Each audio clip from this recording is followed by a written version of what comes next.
So a lot of things have been happening lately with Tesla that we need to talk about. First of all, a lot of things are getting canceled with the Tesla Cybertruck, and Elon is finally talking about Tesla on X again after not really talking about them very much lately, which was concerning a lot of people. On top of that, it looks like the Robotaxi is actually going to be coming next month, and along with that, some updates to personal Tesla vehicles to make them more Robotaxi capable. And Tesla's cheapest Model Y now has the longest range a Model Y has ever had. Let's talk about it. So I want to start with the Cybertruck because some negative news has been rolling in. As you know, I'm thinking of selling my Cybertruck soon and moving to the new Model Y. We'll see if that happens. It looks like it's probably going to happen. But first of all, Tesla is offering 1 year of free full self-driving to Cybertruck owners. If they are subscribing to full self-driving or didn't buy it at all, you can subscribe by June and Tesla will give you 1 year of free full self-driving. Now in this email, some bad news came and Tesla said that autopilot is not coming to the Cybertruck. Of course, autopilot is Tesla's standard lane keeping and speed keeping, and it doesn't do anything besides that, but it's something that's come free with Tesla vehicles for many years now,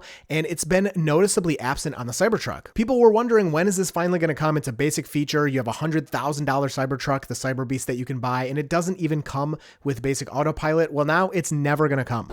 Do not come. On the one hand, I kind of see it. Autopilot is really old news. It's super basic, and full self-driving is getting so good. Everyone should really be using it. But as we know from the take rate, most people don't want to pay $8,000 up front or $100 a month to be using full self-driving. Now, I guess if you're going to do this to any vehicle, the most expensive one being the Cybertruck is the one to do it with because people buying Cybertrucks probably have the disposable income to spend on full self-driving. But it's a really interesting move. And what happens after this 1 year free? They just go back to only having traffic-aware cruise control. There's not going to be autopilot, Tesla has said. They'll have to subscribe to full self-driving. Maybe full self-driving will even be standard at that point, and you pay just for the unsupervised full self-driving. Now, something else that got canceled on the Cybertruck is the range extender. This is crazy. So there's a lot of people saying this was obvious. Tesla was never going to make it. And then there's the other side that is just blown away by this and really surprised. So the range extender was supposed to bring the Cybertruck up much closer to 500 miles of range. Right now, the dual motor comes with just over 300 miles of range. And if you get the range extender, or if you were going to get the range extender before it was canceled, your range would have went up to 470 miles, pretty close to that 500 mile mark. And a lot of people were looking forward to it. If you do any towing or you do a lot of long distance driving, this is something you probably wanted. Deposits were anywhere from $500 to, I heard some people put $1,000 down. I know when it was offered to me when I bought my Cybertruck, the deposit was $500. And now Tesla has said they're refunding these deposits if you made one because the range extender is not going to exist. The range extender was going to take up some bed space, so a lot of people didn't like that. I'm guessing that demand for the range extender and maybe the Cybertruck overall itself is just not high enough, and Tesla's not going to spend their time or resources to try to produce this because it'll probably be at a loss because there will not be enough demand for this product. Now, I did see some people saying that Tesla just totally lied about this. They were never going to develop it. I don't think that's true, and there is some evidence from comments on X that the range extender did exist in a limited form just for testing, but overall, I'm pretty disappointed by this. It's not something I was going to buy, but I know that there are people out there that bought their Cybertruck with the idea that eventually the range is going to go up, so I'm okay with the limited range for now. I don't need to go for the Silverado EV. I don't need to go for the GMC Denali hybrid electric thing. I'm going to stick with the Cybertruck. I really want that, and then when that range extender comes out, it'll get me where I want to be in terms of range. Now these people have a Cybertruck. They can't get this option even if they want. Hopefully there's not too many people out there like that. I think it's probably a very small amount of people. But the fact is, there are people out there right now that bought a Cybertruck, put the deposit down for the range extender, wanted it as part of their Cybertruck experience, and now they can't have it. Now into some more positive news. It looks like Project Alicorn, I think is how you would pronounce that, is fully baked into the Tesla app, and this is everything having to do with the Robotaxi. Now, all of this was discovered by Tesla app updates over on X, so make sure you go check them out if you want to see some more details from this. But the main points that the Robotaxi's app functionalities, including adjusting and confirming pickup locations, entering destinations, displaying real-time ETA, and other things, are pretty much all fully baked and ready to go in the app. Other features allow access to vehicle controls, dispatching pickups, and confirming a pullover action for when you arrive to your destination. There are also ways for customers to leave feedback in the app, like why they would cancel their ride or other issues that they have. Another really interesting point that actually impacts real Tesla owners is it looks like there's going to be almost Uber-like functionality where a human can sit in the driver's seat and put their personal vehicle on the Robotaxi network and pick up rides and do the rides with themselves in the driver's seat. This would allow people all over the United States or potentially other countries to use their vehicle as a robotaxi, but have to be present in the driver's seat, of course, for legal reasons, if in their state they're not allowed to send the car out without anyone in it. I know personally I would feel a lot more comfortable doing this anyway, and it would be pretty interesting. It's something I would love to try out. And you're sitting there as the safety driver, but I guess the idea is that you would let the car go pick the person up, you let the customer do everything from their side, and you just chill and hang out in the driver's seat. Now, would you have to pay attention? Would this be unsupervised? Could the driver be on their phone and just kind of ready in case something is needed? I'm not sure exactly all of those things. I would guess they'd have to pay attention, and it may be similar to the way we use FSD in our cars today, where yeah, the car is doing it technically and it's following the law and being safe, but you know, you want to go a little faster or take a different turn or take the turn a little differently, maybe a takeover here and there. But I would guess that Tesla would encourage these safety drivers, or however you want to label it, to leave the car alone and let it do its thing. They could then gather tons of data from this, hopefully accelerating their rollout of the Robotaxi program. I should say the Robotaxi program that's actually unsupervised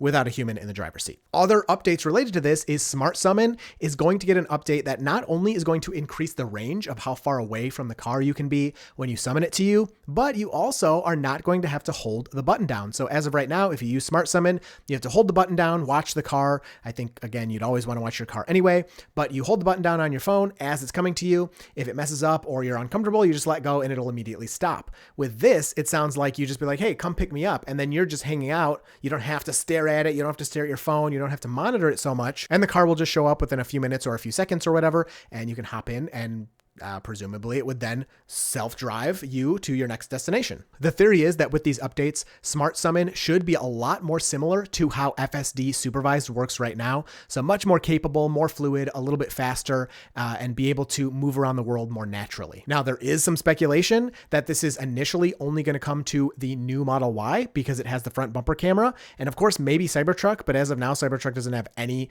Summon or Smart Summon in any capacity. But sorry, Hardware 3 owners, it seems that at least for now, Hardware 3 is definitely going to be left out of this new development. Hopefully it'll come eventually, but I don't have a great feeling about that. Now, we haven't had a full self-driving improvement in quite a while, but Elon Musk did respond after some praise about FSD and did say that several major improvements are coming, even though FSD as of now is already incredibly impressive. Now, of course, Elon timelines and such a generic statement are kind of like, okay, that's great. It's just good news that he's finally starting to get into Tesla discussion again and respond to things about Tesla positively. But what I'm even more excited for is he also responded to a post complaining about the nag on full self-driving. Mike P says that he hates that he can't even glance at the display to add a navigation stop without getting yelled at. I agree with this, and so do pretty much all Tesla owners that are regularly using full self-driving. And Elon Musk simply responded to this saying, you're right. Now, again, we don't know any timelines. We don't know exactly, but it means that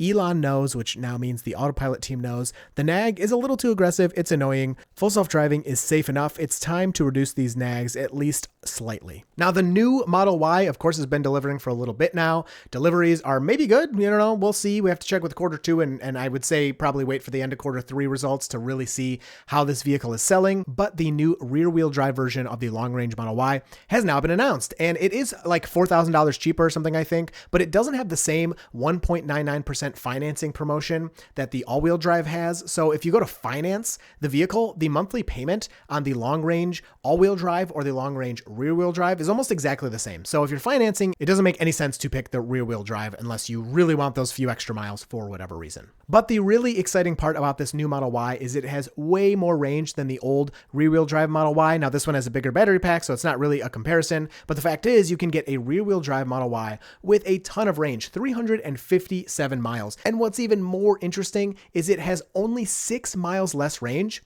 than the rear-wheel drive Model 3. How is that even possible that Tesla got almost the exact same range on these two vehicles when the Model Y is significantly bigger with a bigger footprint, going to have worse aero performance and everything? It is extremely impressive. Even going back and forth between the rear-wheel drive Model 3 and the rear-wheel drive Model Y, I'm not sure why you would pick the Model 3 for any reason. The efficiency is going to be very similar. The amount of miles you're going to get is going to be very similar, but the Model Y is going to give you the hatchback, which is much nicer. It's going to give you a lot more internal space, a lot more storage space, and again, again, the payments are very similar. The price is really not that different. After tax credits, which it doesn't really matter because you're either applying it to both cars or you're not applying it to either, the rear-wheel drive Model Y is only $2,500 more than the rear-wheel drive Model 3. And again, with the financing deals, the rear-wheel drive Model 3 has 0% financing. It doesn't matter. The payments come out very similar. So getting a Model Y long range for $37,500 after tax credit, that is insane. I mean, the dream a few years ago was to get a $35,000 Tesla, and now we are basically there after all of this crazy inflation.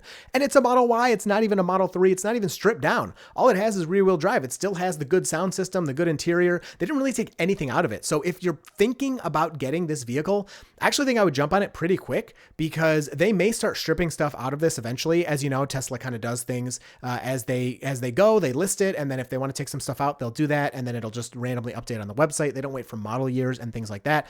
So we could see, in 3 months or 6 months or something that this does come with a worse sound system, or they do something different with the seats, because this still has ventilated seats. It's the same. It's basically the same Model Y, just rear wheel drive. Very, very impressive. And then speaking of that tax credit, sorry, gonna end with a little bit of bad news, but it might be going away. There's some talk in the government, but when does the government actually ever do anything they talk about? So just think about that. If you're thinking about a Tesla or really any EV that can take advantage of that tax credit, make sure you're taking that into consideration when you're thinking about how much you want to pay.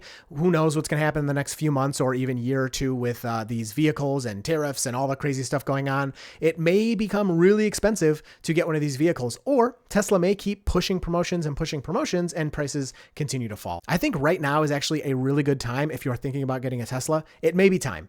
The vehicles are awesome. We just had refreshes on the Model Y, the Model 3. The prices are cheap. Tesla is pushing all kinds of promotions. So I would look towards middle to end of June, kind of looking at the end of the second quarter. If you really want to push it, if you don't need a vehicle right now, I would look at what Tesla's doing because they'll probably continue to push more promotions as we get towards the end of the quarter. We are not in hyperinflation, COVID, no used car territory anymore. This is like back to what Tesla used to do, 3, 4, 5 years ago, where near the end of the quarter, they would always do some type of incentive to kind of push a little more inventory. But now it seems they're a little more desperate than they have been in the past, which is, sorry, Tesla, but great news for us as customers, and people should really take advantage of that. And if you're curious as to why I want to sell my Cybertruck, I highly suggest you watch this video over here. And if you're not into that, maybe check out this one that YouTube thinks is the best pick for you.